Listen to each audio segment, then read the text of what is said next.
What do chondrocytes do? Lay down cartilage. They don't cartilage, right?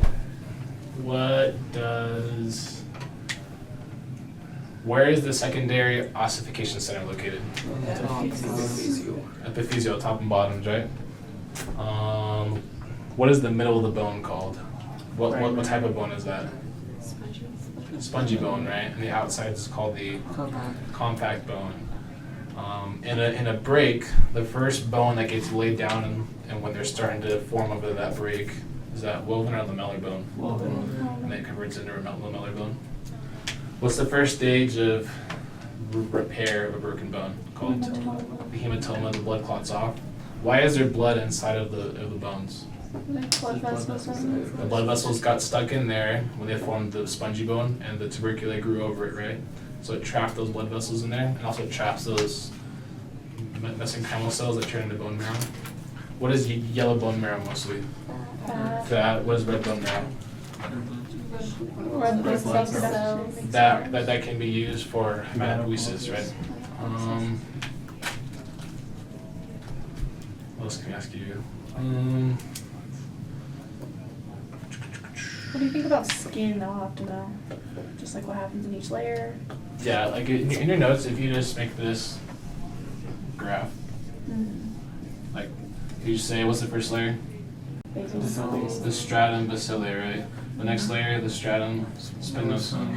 Next layer, the stratum granulosum. The next layer, and then the next layer, corneum, right? And then down here you got the dermis, and there's two sections of the dermis, the reticulum and papillary, right? And this is where you got blood, actually, nerves. And then hair, is hair part of the epidermis or the dermis? All down to here though, right? But it's still part of the dermis. With hair growth, you just want to know the names of the stages. If you lengthen each stage, your hair can grow longer. If you shorten the stage, your hair goes shorter, right? You want to know the different types of melanin. What is eumelanin? First of all, what is melanin? It's a pigment, right? That gets produced from what type of cells? Where are those found? The Stratum basal. The basal, right? And they have arms that extend into the stratum spinosum, right? And that's where they deliver their melanin into the cells to get their color. Sunlight does what to the melanocytes? Stimulates them and gets them going, right? What is tyrosine? The enzyme that converts it. No, that's the tyrosinase. Tyrosinase, right? Oh, So that tyrosine is that first protein. Tyrosinase converts it into the dopaquinone or something like that. That dopaquinone, long word.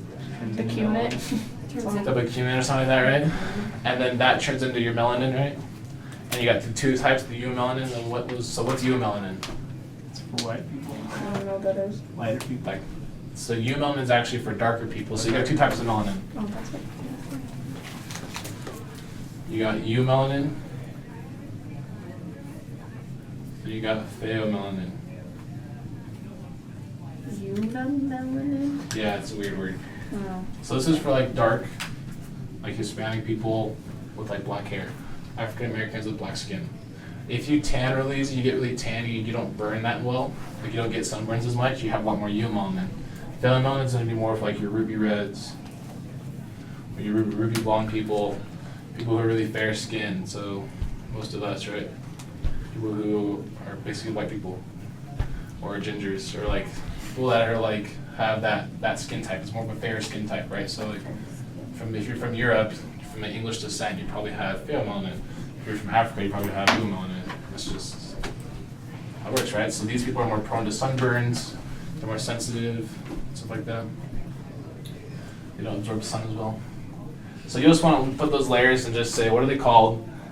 What's going on in each layer? There's a keratin envelope in this layer, and the granulosum, or in the gravidium, they start to die, right? The first part where they start to die, when the first cell first dies. Then it's fully dead at the top or something like that. And G stands for great, whatever you want to do to that. Yeah. With the thick and thin skin, it says thin skin only has the top 3 layers. The bottom 3. Yeah. So it doesn't have the lucem and the corneum? Mm-hmm. How can you? How do you Because shed? the corneum is what's all the dead skin cells, right? And that's what sheds. So you want to review what those sections do. One of them has more keratin than the other, right? There's more keratinocytes and gets enveloped. Oh, So if something doesn't get as enveloped with keratin, it's not gonna be as hard, right? And so that means it'll be softer skin. I don't know why it just skips those. I don't know how like physiologically that happens, which I think is your question. And I don't even know how to answer that. Okay. I just know that in those top two layers, you're starting to get like the more keratin enveloped skin, you know? The top two? Yeah. And so if you don't have that, the keratin is what really hardens your cells. And so that's the only answer I can give you on that, really. I don't know how or why it just skips those. Like, I mean, it makes sense because this thing's gonna be harder because that takes more of a beating every day. This is what you use a lot more rather than like this, you know? So, but I don't even know why, to be honest.